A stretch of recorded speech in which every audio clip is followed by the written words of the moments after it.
Jy saam met Espresso hier op SABC3. Nou verbeel jou, jy het 'n werk waar jy net om die wêreld reis. Oh, klink soos my droomwerk. Want dis presies wat ons volgende gas doen. Jesse, you are like the most connected traveler in the world. What does that mean, though? You've been everywhere. Yeah, it's actually, I'm here in Cape Town, and we were, like, last week we were in Jordan, and in France before that. It's just all a bit crazy.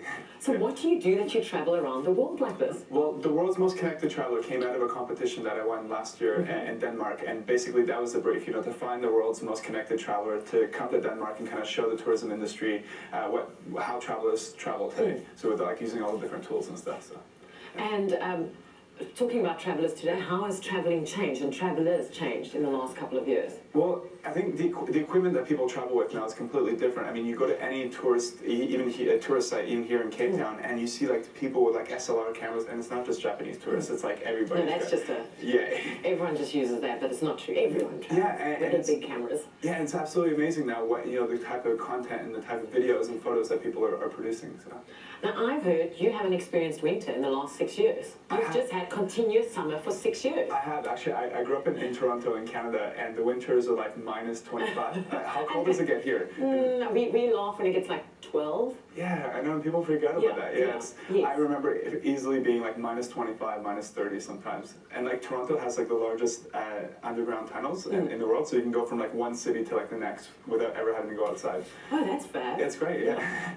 And now, why are you here? You're doing something called 72 hours. You've been in different countries doing 72 hours. Right, so the 72 hours, I did 72 hours in Cape Town, and basically it was to show the travel industry here what one person could do with nothing but like a mobile phone and a camera. So that's what we did. We set up a Facebook page at facebook.com/72 hours in Cape Town. And what have you seen in 72 hours? I've been here for 30 days and I haven't seen everything. Well, where do we start? Okay. Table Mountain, Bocap. We went to the townships. I mean, there's too many things. It's literally from like 7 o'clock in the morning to like 1 o'clock in the morning. Like just, yeah. And then where do you go to from here? We're doing a project in Kruger, and then after that to Joburg. 72 hours in Kruger?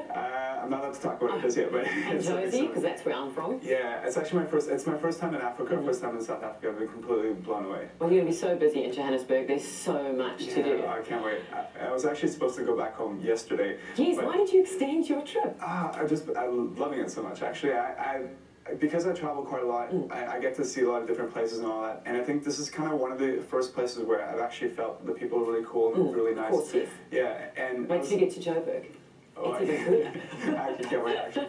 Yeah, so it's been really amazing. Like, things have just kind of happened, and people have been super nice. They're like, yeah, come stay at my house, come do this, come do that. Yes, that's South Africa. Yeah, it's been amazing. It's been absolutely amazing. And now, what tools do you use to communicate to the rest of the world? Do you just have a cell phone for your projects? Well, I used to travel with kind of like a lot of equipment and that kind of stuff, but now I just kind of travel with my phone. I don't even know if you can actually call it a phone now. It's more kind of like a little computer thing. Yeah. Phones these days can do anything. Yeah, it's pretty cool. Now, I want to know, and I'm hinting you, how does one get a job like you have? How does one get a job? Like, you just kind of have to create it yourself, sort of thing. What's kind of cool about now and like social media and all that kind of stuff is that you can actually do things and put it online, and people, like a lot of my work I put online, and some people say, oh, you're crazy because people will steal it, sort of thing, and a lot of people do, but at the same time, I get calls for other people who, say, oh, come and do the same thing in our city, come and do this, come and do that, so, yeah. And in terms of who do you report to? Do you have a Myself?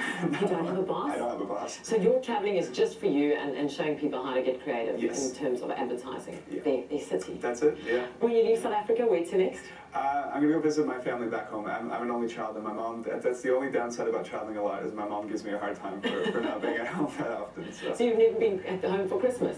I have, actually. I'm lucky I get to go back every Christmas and every couple months. So. Well, thanks so much for joining us, Thank you. and good luck with the rest of your traveling. Bon voyage! Thank you, merci.